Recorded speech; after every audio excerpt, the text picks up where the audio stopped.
നമസ്കാരം, എൻ്റെ പേര് ജോളി. ഞാനിന്ന് നമ്മുടെ മാർക്കറ്റിൽ കിട്ടുന്ന ചില പാഡും നമ്മുടെ DXന്റെ പാഡും തമ്മിൽ ഉള്ള വ്യത്യാസം നിങ്ങൾക്ക് മനസ്സിലാക്കി തരാൻ വേണ്ടിയിട്ട് ഒരു എക്സ്പെരിമെന്റ് നടത്താൻ വേണ്ടിയിട്ടാണ് നമ്മളിപ്പോൾ ഇവിടെ നിൽക്കുന്നത്. മാർക്കറ്റിൽ നമുക്ക് പലതരത്തിലുള്ള പാഡുകൾ ഇന്ന് സുലഭമാണ് അല്ലേ? അപ്പൊ അതിൽ നിന്ന് ഒരു 2 പാഡ് ഞാനിവിടെ കാണിക്കുകയാണ്.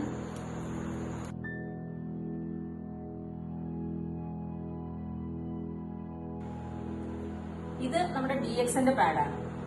ഈ DXന്റെ പാഡിന്റെ പ്രത്യേകതകള്, ഇതിനൊരു 7 ലെയർ ഉണ്ട്.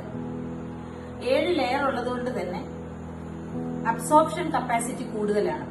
ഏകദേശം ഒരു 100 ml ബ്ലഡ് ഇതിനകത്ത് അബ്സോർബ് ചെയ്യാൻ അറ്റ് എ ടൈം നമുക്ക് സാധിക്കും. അത് മാത്രമല്ല, ഇതിനകത്ത് ആനയോൺ സ്ട്രിപ്പ് അടങ്ങിയിട്ടുണ്ട്.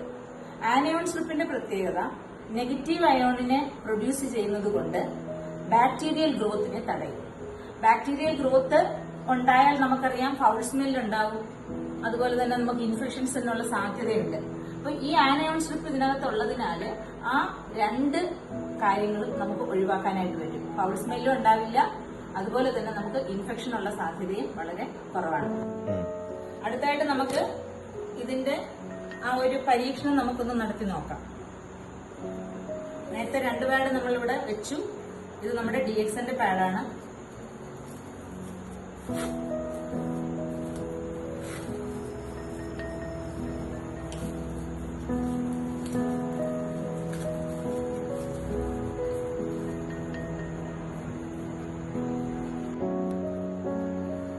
ഇതാണ് ആനയോൺ സ്ട്രിപ്പ്. നമുക്ക് പാഡ് എടുത്ത് നോക്കുമ്പോൾ തന്നെ നമുക്ക് ആ സ്ട്രിപ്പ് നമുക്ക് കാണാനായിട്ട് കഴിയും. ഇതാണ് നെഗറ്റീവ് അയോൺ പ്രൊഡ്യൂസ് ചെയ്യുന്നത്. ഇനി നമ്മൾ അടുത്ത് ചെയ്യാൻ പോകുന്നത്, ഈ 3 പാഡിലും ഈക്വൽ ആയിട്ട് നമ്മൾ വെള്ളം ഒഴിക്കാൻ പോവുകയാണ്. ഒരു മെഷറിംഗ് കപ്പുണ്ട്. ഒരു 30 ml ലിക്വിഡ് നമുക്ക് ഇതിനകത്ത് ഒഴിക്കാം ഓരോന്നിലും.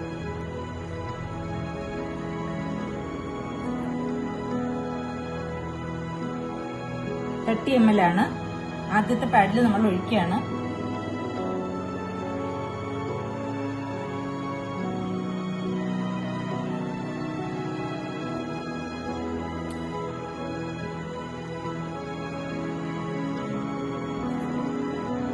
അടുത്തത് 2ാമത്തെ പാഡിൽ ഒഴിക്കുന്നു.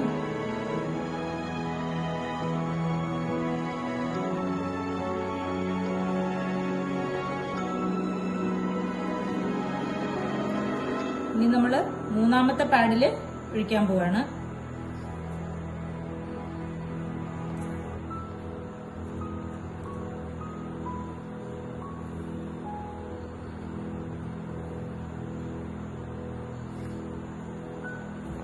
മൂന്ന് പാഡിലും നമ്മള് ഒരേ അളവില് വെള്ളം നമ്മൾ ഒഴിച്ചിട്ടുണ്ട്. ഇനി അത് ഒരു അബ്സോർപ്ഷൻ ശകല സമയം നമ്മൾ കൊടുക്കണം. അതിനുശേഷം നമുക്ക് ബ്ലോട്ടിംഗ് പേപ്പർ വെച്ചിട്ട് ഇതിനകത്തുനിന്ന് എത്രത്തോളം ആ പേപ്പറിൽ നമുക്ക് വെള്ളം വരുന്നു എന്ന് നമുക്ക് നോക്കാം.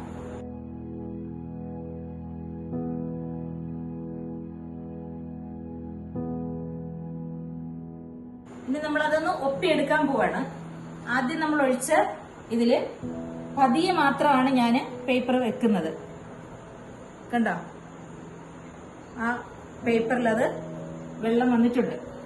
ഇനി 2ാമത്തേതില് അതേപോലെ തന്നെ പതുക്കെ നമ്മൾ വെച്ചു. കണ്ടല്ലോ. ഇനി 3ാമത്തെ പാഡില് അതിലും അതുപോലെ തന്നെ നമ്മൾ വെച്ചു. കണ്ടോ,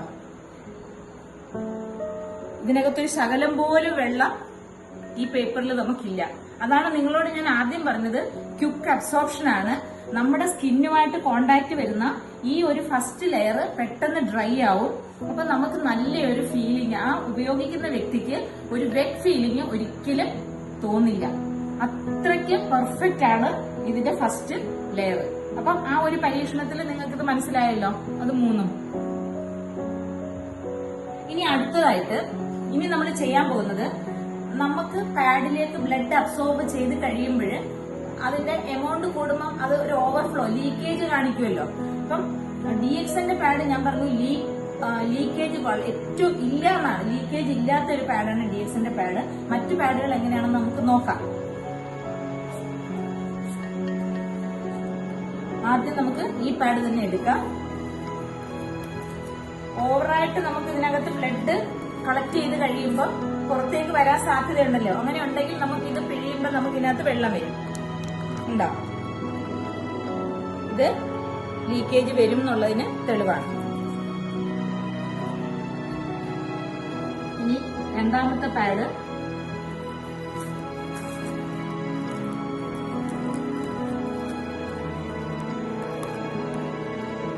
അതിലും ലീക്കേജ് ഉണ്ട്.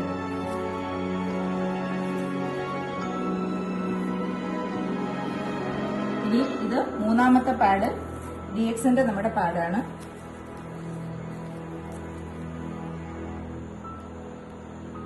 ഇത് ഞാൻ എത്രത്തോളം അമക്കുന്നു എന്ന് നിങ്ങൾക്ക് എന്റെ കയ്യില് ഞാൻ എത്രത്തോളം ബലം ഞാൻ പിടിക്കുന്നു എന്നുള്ളത് നിങ്ങൾക്ക് നോക്കിയാൽ മനസ്സിലാവുന്ന കാര്യമാണ്. ഞാൻ ഇത്രയും അമക്കിയിട്ടും ഒരു തുള്ളി പോലും ഇതിനകത്തുനിന്ന് പുറത്തേക്ക് വന്നിട്ടില്ല വെള്ളം. ഞാൻ നല്ലതുപോലെ സ്ക്വീസ് ചെയ്ത് പിഴിയാണ്. എന്നിട്ട് ഒരു തുള്ളി പോലും വെള്ളം വരുന്നുണ്ടോ നിങ്ങൾ നോക്കിക്കോളൂ. ഇതാണ് DXന്റെ പാഡ്. ഇതാ ഇത്രയും അമർത്തിയിട്ടും വെള്ളം വരുന്നില്ല. പുറമേക്ക് ഒരു തുള്ളി പോലും വെള്ളം വരുന്നില്ല. അതാണ് ഈ രണ്ടിനകത്തും വെള്ളം വന്നു. ഇനി നമുക്കിതൊന്ന് ഓപ്പൺ ആക്കി നോക്കാം. ഇത്രയും ലീക്കേജ് വന്നിട്ട് പാഡിന്റെ അവസ്ഥ എങ്ങനെ ഉണ്ടെന്ന് ഉണ്ടോ. ഈ പാഡ് എന്നിട്ട് നോക്കുമ്പോഴും അതിന്റെ രീതിക്ക് വ്യത്യാസം വരുന്നില്ല. ഇതുപോലെ തന്നെയാണ് ആ പാഡ്. ഇനി അടുത്ത പാഡ് നമുക്കൊന്ന് നോക്കാം. കുറച്ച് ചുളുക്കമാണിത്. ഇനി ഉണ്ടോ. ഇനി ഇതിനകത്തെ നമുക്ക് ലെയേഴ്സ് ഒന്ന് നോക്കാം.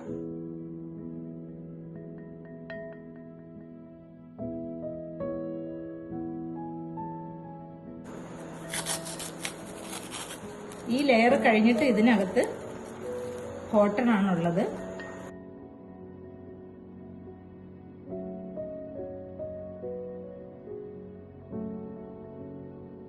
അതുപോലെ തന്നെയാണ് ഇതും.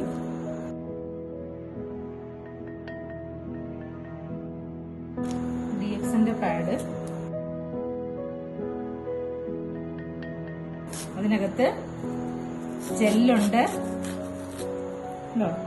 ജെല്ലുണ്ടത് മാത്രമല്ല, ഇതിനകത്ത് ഞാൻ പറഞ്ഞു 7 ലെയർ ഉണ്ടെന്ന് ഞാൻ നിങ്ങളോട് പറഞ്ഞിരുന്നു. ലെയർ നിങ്ങൾക്ക് കാണാവുന്നതാണ്. വീണ്ടും ഉണ്ട്. ഇത് 2 ലെയർ വീണ്ടും ഉണ്ട്. ഇത് ഇവിടെ പിന്നെ ജെല്ലുണ്ട്. അത് കഴിഞ്ഞ് അതിന്റെ ഇപ്പുറത്ത് വീണ്ടും നമുക്ക് ലെയറുണ്ട്.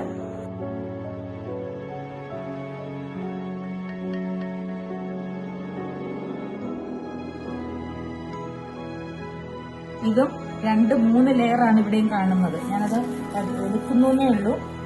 അതിനകത്താണ് ഏറ്റവും പുറമേ ഉള്ള പാളിയിലാണ് നമ്മുടെ അണിയൻ സ്ട്രിപ്പ് ഇരിക്കുന്നത്, ഏറ്റവും ടോപ്പിലുള്ളത്. ഇതാണ് DXന്റെ പാഡ്. ഏറ്റവും പുറമേ ഉള്ള പാളിയിലാണ് ആനയോൺ സ്ട്രിപ്പ് ഇരിക്കുന്നത്. ഫൗൾ സ്മെൽ ഉണ്ടാവില്ല. അതുപോലെ ഇത് കറക്റ്റ് ഫിറ്റിംഗ് ആണ്. അപ്പൊ ഇതാണ് ഈ 3 പാഡുകളും തമ്മിലുള്ള ഞാനിപ്പോ നിങ്ങളെ കാണിച്ച വ്യത്യാസങ്ങൾ. DXN പാഡിന്റെ പ്രത്യേകതകൾ നിങ്ങൾക്ക് മനസ്സിലായിട്ടുണ്ടാവും. അപ്പം ഇനി ഇത് ആവശ്യമുള്ളവര് താഴെ കാണുന്ന നമ്പറിൽ കോൺടാക്ട് ചെയ്യുക. നിങ്ങൾ ഏത് ചൂസ് ചെയ്യണമെന്ന് നിങ്ങൾ തന്നെ തീരുമാനിക്കുക. Thank you.